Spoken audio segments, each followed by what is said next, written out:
기도하겠습니다. 하나님 아버지, 우리의 영광을 받으시기에 합당한 그 이름 우리의 입술로 송축하며 이 한 주를 또 시작하게 하시니 너무나도 감사를 드립니다. 임마누엘 찬양대의 그 찬양을 통해 영광 받으셨을 줄, 또한 우리 입술의 고백들을 통해 또한 영광 받으실 줄 분명히 믿습니다. 이제는 우리가 모여있으나 흩어지나 하나님의 교회임을 잊지 않고 우리의 모든 삶이 그 영광을 송축하는 귀한 삶들이 되게 하여 주옵소서. 그리할 때에 다시금 말씀을 우리 마음판에 새겨주시고 그 말씀의 가치를 좇는 우리 모두가 되게 하여 주옵소서. 감사드리며 예수님의 이름으로 기도하옵나이다. 아멘.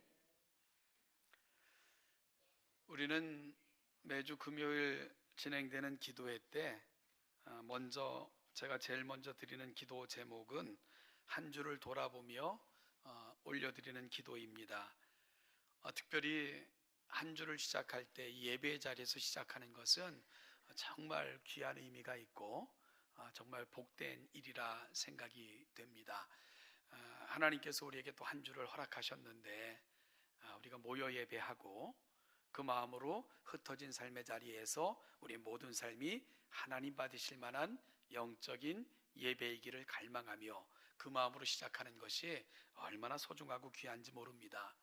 그래서 이 주일 예배는 그 어떤 시간에 올려지는 예배보다도 의미가 크다, 저는 생각이 드는데요.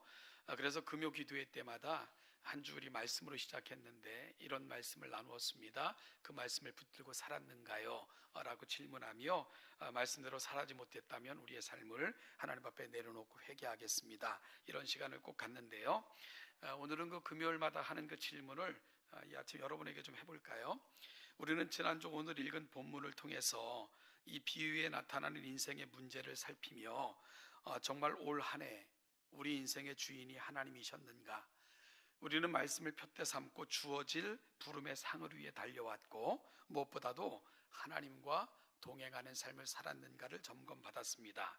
그러면서 우리 인생의 가정의 자녀들의 삶의 키를 내가 쥐고 내가 운행하는 것이 좋은지, 아니면 주님께서 우리 인생, 우리 가정, 우리 자녀들의 삶의 키를 맡아주시면 좋을까 하는 도전을 여러분에게 드리면서 우리가 지난 한 주를 시작을 했는데요. 여러분 한 주는 어땠습니까?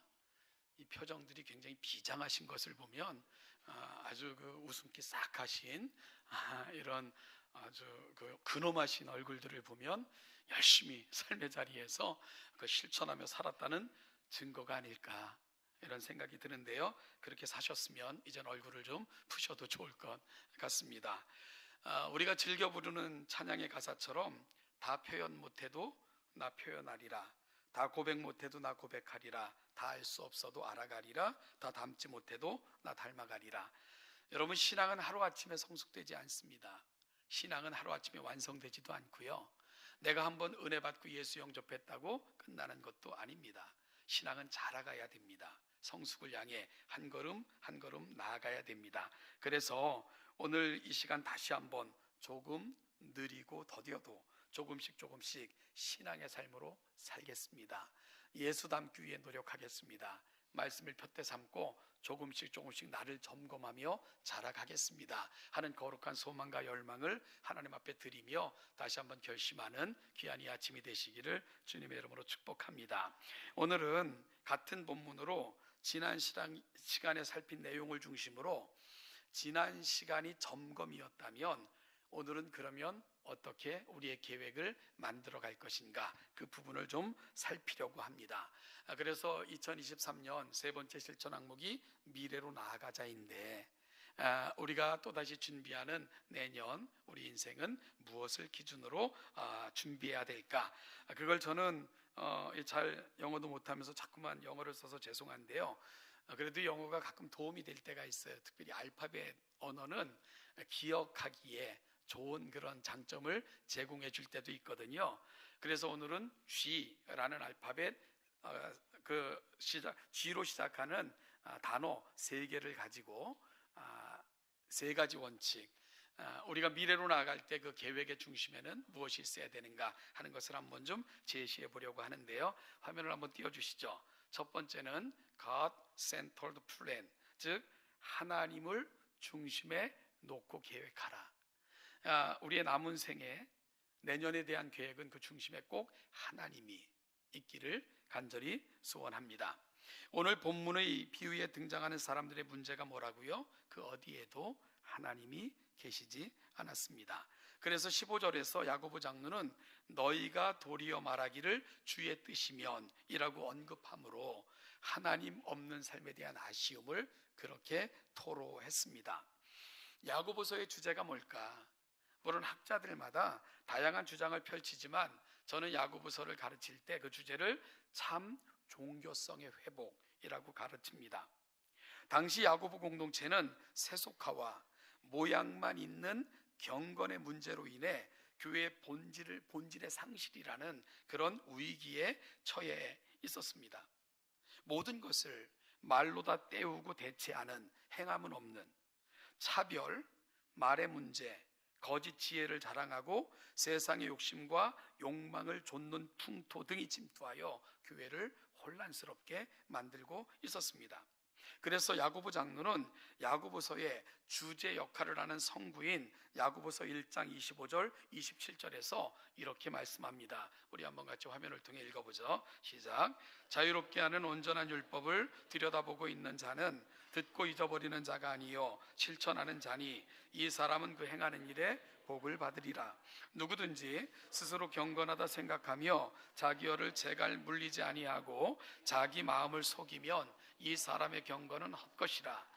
하나님 아버지 앞에서 정결하고 더러움이 없는 경건은 곧 고아와 과부를 그 환난 중에 돌보고 또 자기를 지켜 새 속에 물들지 아니하는 그것이니라. 아멘. 여러분, 거짓 경건, 모양만 있는 경건, 행함이 없는 말로 다 때우는 종교 생활, 야고보 장로는 이런 교회를 향하여 진정한 종교성, 즉 신앙의 회복을 외쳤던 것입니다. 여기서 하나님 앞에서 정결하고 더러움이 없는 경건, 이 경건이 사실은 원어는 종교라는 뜻입니다. 참 종교성을 회복하라고 그렇게 야고보 장로는 강력한 외침을 그 교회 공동체에게 주고 있었던 거죠. 그러면 이 회복이 어떻게 이루어질까? 제가 한번 질문을 한번 해볼까요? 여러분, 부흥이 뭐라고 생각을 하십니까? 부흥. 이 단순히 교회가 느는 거, 숫자가 느는 거, 이것도 부흥이지만 이게 부흥의 다일까요? 한번 이 화면을 통해서 영어로 부흥에 해당하는 단어는 revival이라는 단어인데요.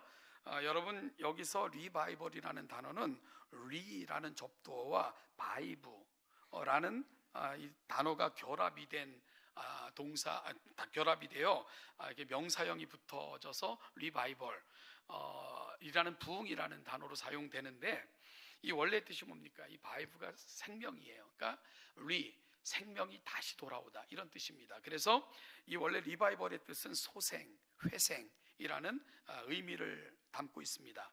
아무런 의미 없는, 즉 죽은 자와 방불한 상태에서 다시금 생기가 돋고 의욕이 되살아나는 것, 이걸 가리켜서 리바이벌, 부흥이라고 말합니다. 이 단어가 처음으로 쓰인 곳이 성경에서는 창세기인데요. 창세기 45장 27절 말씀을 같이 읽어볼까요? 시작. 그들이 또 요셉이 자기에게 부탁한 모든 말로 그에게 말하매 그들의 아버지 야곱은 요셉이 자기를 태우려고 보낸 수레를 보고서야 기운이 소생한지라. 여기서 리바이벌, 부흥이라는 말이 어떻게 번역됐을까요? 소생이라고 번역이 된 거예요. 그러니까 야곱이 부흥을 한 것입니다. 즉 생명이 다시 돌아온 거예요. 어떤 소식을 듣고? 요셉이 살았다. 그 소식을 듣고요. 사실 요셉이 죽은 이후에 죽었다는 소식이 전해진 이후 야곱은 살았지만 살아있는 게 아니었죠. 그냥 숨만 쉬고 있었던 거죠. 그런데요, 죽었다고 그 형들이 그렇게 아버지를 속였잖아요. 요셉을 시기하여 미디안 장사꾼에게 팔고는 그의 옷 벗겨 찢어 짐승에 피 묻힌 다음에 이게 당신의 아들의 옷이 맞는지 확인하라.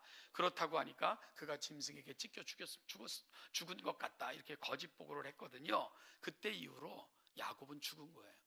살았지만 살아있는 게 아니었습니다. 그런데 그 아들이 죽었다는 소식을 들은 거예요. 그리고 심지어 애굽의 총리가 되어 있고 총리만 탈 수 있는 그 수레를 당신의 아들이 당신 모셔오라고 보냈습니다. 야곱이 쳐다보니까 너무 깜짝 놀랐죠. 그 상태를 뭐라고 봅니까? 요셉이 자기를 태우려고 보낸 수레를 보고서야 기운이 소생했다. 즉 야곱은 부흥한 것입니다. 기운이 소생했다. 여러분, 여기서 소생이라고 번역된 단어가 바로 리바이벌입니다. 그의 삶의 의의 기쁨, 그리고 내용이 회복이 된 것입니다. 따라서 부흥이라는 말은 다시 생명이 회복되는 것을 의미합니다. 단순히 숫자가 늘어나는 것을 넘어서서 진정한 생명의 도래가 이루어지는 것, 이것이 바로 부흥의 본질이고 핵심입니다. 사랑하는 동천께 성도 여러분, 그러면 성도의 리바이벌, 즉 소생 부흥은 어떻게 이루어집니까? 성령께서 우리 삶의 자리에 찾아오실 때 진정한 부흥은 이루어집니다. 그럴 때 내 심령이 살고 내가 살아가는 의미가 분명해지며 삶의 의미와 내용과 기쁨이 회복이 됩니다. 무엇보다도 성령으로 충만할 때 하나님의 뜻을 분별하며 주님과 동행하는 그런 삶을 살게 됩니다. 사랑하는 여러분, 그런 면에서 오늘 야고보 장로가 오늘 그의 비유 속에 등장하는 인생을 안타깝게 여긴 게 뭡니까? 하나님이 없는 거예요. 하나님의 영이 그들 속에 거하지 않았습니다. 그러면 그들은 분주했지만 살아있는 게 아님을 야고보 장로는 진단해 주고 있는 것입니다. 그래서 야고보 장로가 말하기를 너희가 도리어 말하기를 주의 뜻이면 우리가 살기도 하고 이것이나 저것을 하리라 할 것이거늘 너희 속에는 하나님이 없구나 하는 것을 안타까워했던 거죠. 사랑하는 동천교 성도 여러분, 따라서 올 한 해를 점검하고 그 점검을 통해서 나를 확인하고 그리고 새로운 계획 앞에 여러분이 서 있다면 가장 중요한 것, 이 사실을 놓치지 마십시오. 첫 번째 주인, God centered plan, 하나님을 중심에 놓고 여러분 삶의 내용들을 정하시고 새로운 한 해를 계획하시는 우리 동천의 귀한 성도들 되시기를 주님의 이름으로 축복합니다. 이것이 바로 살아있는 리바이벌, 그 은혜를 경험한 사람들이 가는 자리입니다. 두 번째입니다. 화면을 보시면서 두 번째는 표대를 바라보며 계획을 세우라는 것입니다. 바로 두 번째 주인, Goal Centered Plan이라고 저는 이름을 붙여봤는데요. 이 골이라는 말을 조금 강하게 발음해야 맛이 나죠. 골이라는 말을 가장 많이 사용하는 스포츠가 뭐겠습니까? 축구겠죠. 축구, 그죠?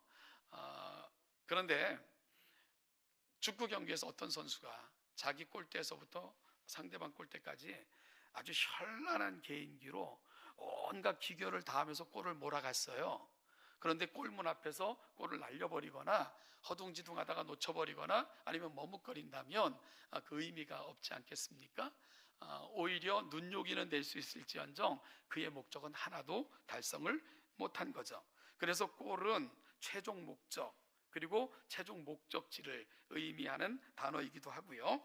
저는 지난 시간에 빌립보서 3장 12절부터 14절을 강론할 때 부르심의 상 앞에 서는 순간이 우리 푯대에 이르는 순간이다. 그것이 우리 인생의 꼴이다 라고 여러분에게 말씀드리기도 했습니다. 여러분, 사도 바울은 푯대를 향해 달려간다. 그 푯대가 어디라고요?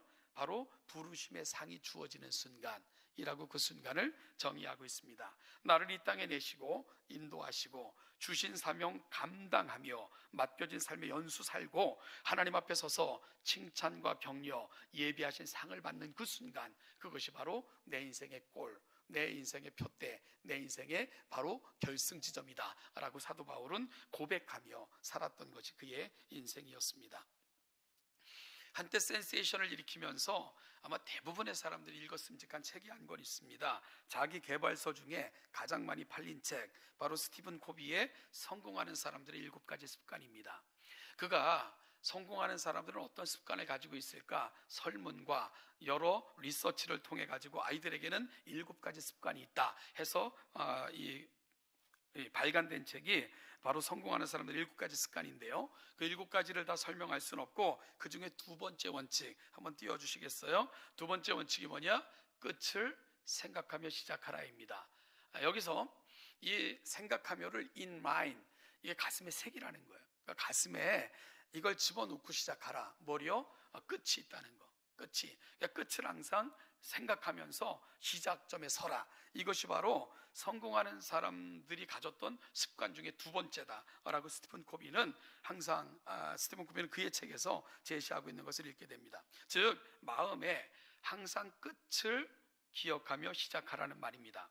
자신이 어디로 향하고 있는지, 어디로 가야 되는지, 그리고 이 일 끝에는 무엇이 기다리고 있는지 늘 놓치지 말고, 그리고 시작점 앞에 서라. 그래야 흔들리지 않는다는 거죠. 좌로나 우로나 치우치지 않는다는 것입니다. 시련이 있고 어려움이 있어도 포기하거나 그 길에서 이탈하지 않는다는 거죠. 어떤 사람이요? 목표가 있는 인생이 그렇다는 거예요. 야고보 장로는 내일 일을 너희가 알지 못하는도다. 너희 생명이 무엇이냐? 너희는 잠깐 보이다가 없어지는 안개니라 라고 말을 하면서 우리 인생의 끝이 있다는 것, 우리 인생에도 꼴이 있다는 것, 우리 인생에 푯대가 있다는 것을 결코 놓치지 말라고 말씀을 합니다. 그것이 바로 두 번째 G, 골 센터드 플랜. 여러분의 인생이 그렇게 계획되어져야 한다는 겁니다. 그러면 푯대를 바라보며 세우는 계획은 어떤 것을 말하는 걸까? 어떤 신두교도가 기독교로 개종하여 남편으로부터 심한 박해를 받고요, 때로는 매도 맞는 그 인도라는 사회가 이 여성들의 인권이 참 보호받기 힘든 그런 어떤 문화적 풍토를 가지고 있으니까요. 그래서 이 복음을 전했던 선교사가 너무 미안한 거예요.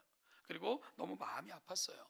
그래서 그 부인에게 물었습니다. 그런 모진 핍박과 그런 어려움 가운데서도 어떻게 견뎌내십니까? 라고 물었어요. 그러자 그 부인이 이렇게 대답했습니다.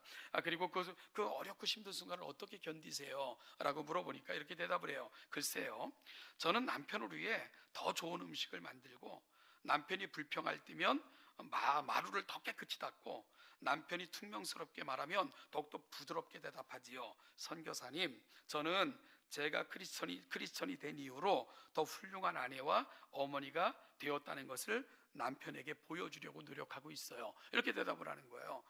선교사가 참 안쓰럽기도 하고 감동이 돼서 아니 어떻게 그렇게까지 합니까? 물었더니 그 부인의 대답이 이겁니다. 저에게는 남편이 구원받는 꿈이 있거든요. 그것이 제 목표거든요. 우리 가족이 구원받는 것, 그게 제가 이 일을 행하는 목적입니다라고 대답을 하는 거예요.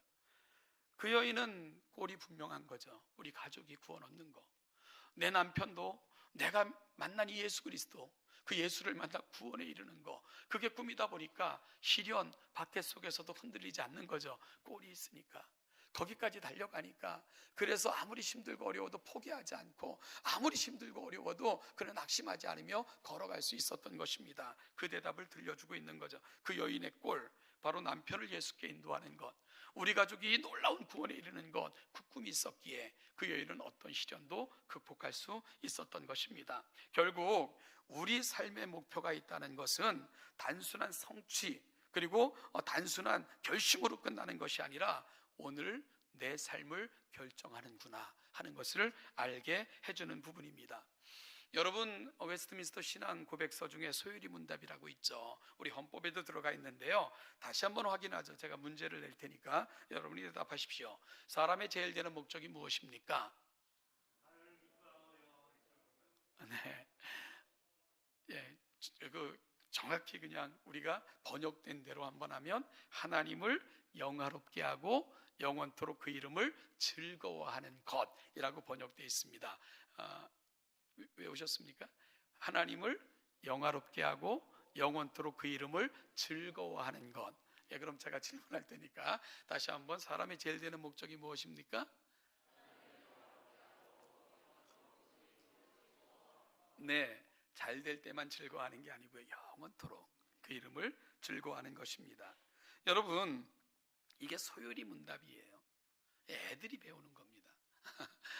그런데 이 소요리 문답은 하나님을 영화롭게 하고 그 이름을 영원토록 즐거워하는 것입니다. 에서 끝남, 이거 구호죠. 그래서 소요리 문답은 꼬리에 꼬리를 물고 계속 질문이 이루어지는 거예요.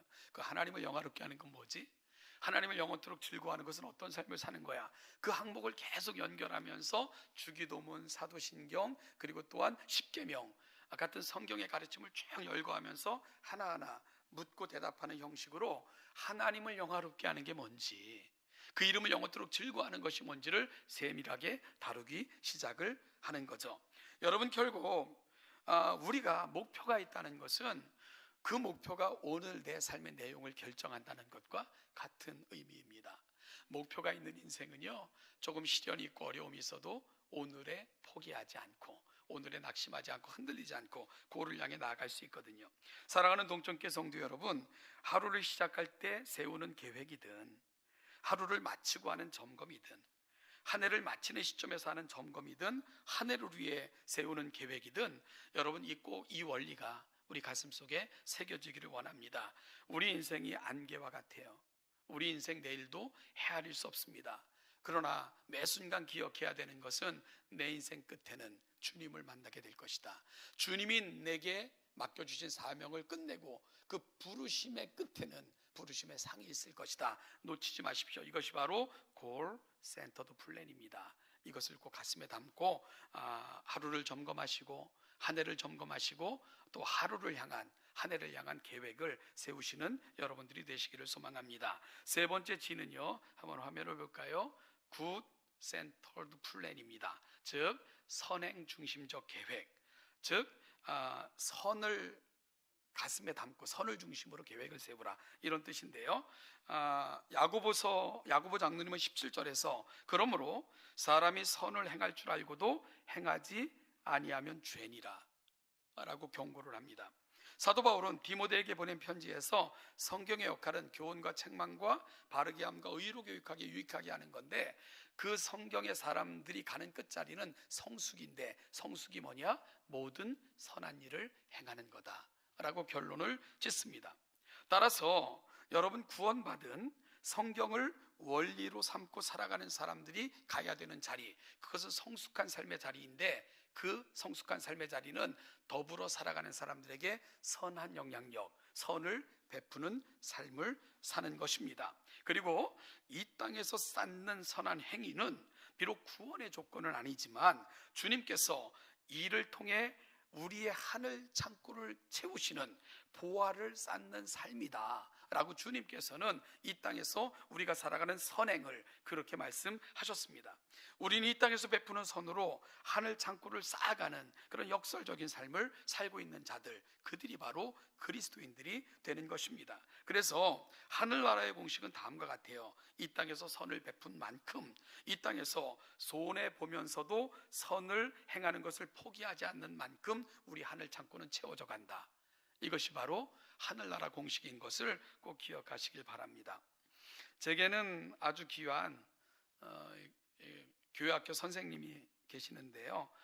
참 제가 신앙생활하면서 누렸던 복 중에 가장 귀한 복은 좋은 교회학교 선생님들을 만났다는 것입니다. 참 귀한 선생님들이셨어요. 고등부 때 저희 반사로 담임하셨던 선생님, 나이가 그렇게 적지 않은 집사님이셨는데, 그분은 그분은 꼭 우리에게 뭔가를 베풀기 위해서 사는 그런 분 같으셨어요. 그분은 정말 저희 학생들에게는 아낌없이 주는 나무와 같은 그런 분이셨습니다. 우리는 그때 정말 분에 넘치는 그런 사랑을 경험을 했고요. 그분이 먼 포항으로 이제 이사를 가시게 되고, 그곳에서 결국 장로님이 되셨을 때 우리 아이들도 굉장히 어렸을 때인데, 그때 배움을 받은 학생들이 그 포항까지, 그때만 해도 얼마나 길이 복잡합니까? 밤새 달려가지고 그 장립식에 맞춰서 가느라 정말 밤새 달려서 포항까지 가서 축하드리고 그랬던 기억이 나는데, 얼마나 좋아하시는지, 우리가 드린 것보다 훨씬 더 많은 것을 받아왔지만 어쨌든 저에게는 잊을 수 없는 그런 선생님이신데, 지금도 그분은 장로님이시면 지금 은퇴하셨죠. 그래서 얼마 전에도 이제 이렇게 통화를 했는데 가끔 전화를 주세요. 요즘 어떻게 사세요? 그랬더니 주차요원으로 열심히 살고 있다고, 연세가 많으신 분도 주차요원 하신다 그렇게 말씀하시더라고요. 그런데 근본에 제가 이전에 섬겼던 교회가 임직식이 있었는데, 그 중에 장로로 장립받은 한 분이 제 교회학교 친구예요. 어릴 적부터 이제 같이 신앙생활했던 친구가 이번에 장로 장립을 받게 됐어요. 그래서 이제 그 선생님에게 문자로 드렸죠. 선생님, 누가 이렇게 어떤 친구가 장로 장립을 받게 됐어요. 다 선생님 귀한 가르침과 사랑 때문입니다. 지금도 선생님 얘기를 많이 해요. 그랬더니 오히려 너무 자신이 너무 고맙다고, 너무 좋다고 그러면서 이렇게 또 문자를 보내주시면서 그분을 항상 너무 보고 싶다고 이런 메시지와 함께 지금도 여전히 우리 곁에서 든든한 그런 어떤 신앙의 후원자처럼 그렇게 사시는 분이 계십니다. 여러분, 오늘 내가 누군가에게 베푼 선행, 이건 작은 선행으로 그치지 않습니다. 오늘 내가 누군가에게 나누어준 마음이요, 그게 어떤 사람을 살리기도 해요. 오늘 내가 누군가의 곁에 있어주는 것을 작게 여기지 마십시오. 누구에게는 다시 일어설 수 있는 용기가 되기도 하거든요. 결국 인생은요, 대단한 게 아니라 작은 만남, 선행, 마음 나눔이 누구에게는 구원을, 영혼을, 그리고 삶의 용기를 줄 수 있다는 것을 꼭 기억하시면서 여러분 선을 베풀 기회를 외면하지 않는 저와 여러분들이 될 수 있기를 간절히 소원합니다. 그래서 야고보 장로는 그러므로 사람이 선을 행할 줄 알고도 행하지 아니하면 그것도 죄다. 내가 죄 짓지 않는 것에서 넘어서서 적극적 선을 행하지 않는 것, 그것도 죄야 라고 정의하는 이 성숙함이 오늘 저와 여러분들이 살아가는 우리의 성숙이 될 수 있기를 간절히 소원합니다. 오늘 본문에서 만나는 사람들, 그들은 그 중심에 선을 행하고자 하는 의도가 전혀 없었어요. 그래서 야고보 장로는 허탄한 자랑을 자랑하는 것, 이것도 다 악한 거야 라고 말씀하시는 거, 그들의 유일한 목적이 뭡니까? 잘 먹고 풍요롭게 살고 으쓱하며 자랑하고자 하는 욕망, 욕심, 이것이 바로 그들이 꿈꾸는 미래였기에 야고보 장로로부터 이 심각한 경고를 받을 수밖에 없었던 겁니다. 이 톨스토이의 단편 소설 중에는 사람은 무엇으로 사는가 라는 단편 소설이 있는데요, 여기에 보면 미하일이라는 천사가 이 미하일이라는 천사는 이제 하나님의 명령을 어겨요. 가서 한 영혼을 데려와라 그랬는데 그 영혼이 너무 안타까워서 못 데리고 가니까 하나님께서 그럼 네가 벌로 지상에 내려가서 사람들 가운데 거해라. 그리고 내가 너에게 숙제를 내주겠다. 이 세 가지 질문에 대한 답을 찾으면 너는 다시 네 자리로 돌아가게 된다. 그래서 내준 숙제가 사람의 마음속에는 무엇이 있는가? 사람에겐 자기 미래를 내다보는 지혜가 있는가? 사람은 무엇으로 사는가? 이 세 가지 질문에 대한 답을 찾거든 너는 다시 올라오게 될 것이다. 그래서 미하일은 벌거벗음으로써 세상에 던져지게 되고, 그렇게 해서 사람들을 만나는 이야기가 사람은 무엇으로 사는가의 줄거리입니다. 여러분, 그렇게 인간 세계로 내려온 미하일이라는 이 천사는요, 길바닥에서, 차가운 길바닥에서 이렇게 벌거벗고 웅크리고 있는 자신을 따뜻하게 대접하는 시몬과 마트료나, 그들을 보니까 그들이 이런 선행을 베푸는 이유가 있었어요. 바로 그들의 마음속에 하나님이 있었어요. 그래서 사람의 마음속, 인생을 따뜻하게 하고 사랑으로 표현되는 그 속에는 하나님이 계시구나, 이걸 알게 되는 거예요. 두 번째는 어떤 백만장자가 아주 멋진 구두를 하나 지어달라, 아주 어떤 어려움에도 끄떡없는 구두. 근데 미하일이 보니까 이 사람은 오늘 죽을 사람이에요. 그래서 그 당시 풍습 때는 이게 슬리퍼를 신겨준대요, 시체에게는. 그래서 구두가 아닌 슬리퍼를 만든 거예요. 화가 나죠. 내가 이런 거 주문 안 했는데 막 화를 내는 그 백만장자를 보면서 미하일이 사람들은 자기 미래를 내다보는 지혜가 없구나, 이걸 알게 되고요. 사람은 무엇으로 사는가? 엄마를 잃은 아이들을 사랑으로 키우는 부인을 보면서 무엇이 저 여인으로 하여금 인내하며 포기하지 않게 하는가? 사랑이구나, 이걸 알게 돼요. 그래서 사람의 마음속에는 무엇이 있어 사람을 아름답게 하는가? 하나님이 계실 때 그렇구나. 사람에게 없는 지혜가 뭔가? 내일을 내다보는 지혜가 없구나. 그럼 사람은 무엇으로 사는가? 결국 사람이 사는 것은 사랑이구나, 이 사실을 깨닫게 되는 거죠. 그럴 때 하나님께서는 그를 원래의 자리로 돌이키신다. 이 이야기가 톨스토이의 단편 사람은 무엇으로 사는가 라는 이야기의 중심입니다. 사랑하는 여러분, 오늘 우리는 한 해를 점검하고 새로운 한 해에 계획을 세울 때 놓치지 말아야 될 세 가지를 나누고 있습니다. 저는 오늘 하나님께서 미하일이라는 천사를 세상에 내려보면서 그에게 주셨던 질문이라고 톨스토이가 얘기하는 세 가지 질문을 여러분에게 드리면서 오늘 말씀을 마무리하고 하는데요, 사람의 마음속에는 무엇이 있는가? 우리가 살아가는 삶의 자리에서 중요한 가치가 뭘까? God centered plan, 하나님이 여러분 삶의 중심에 있어 여러분의 모든 삶의 중심을 이루시기를 주님의 이름으로 축복합니다.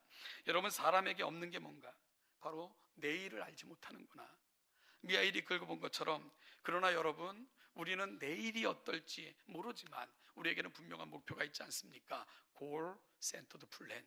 우리에게 맡겨진 삶을 끝내면 나는 주님을 만나게 될 것이다.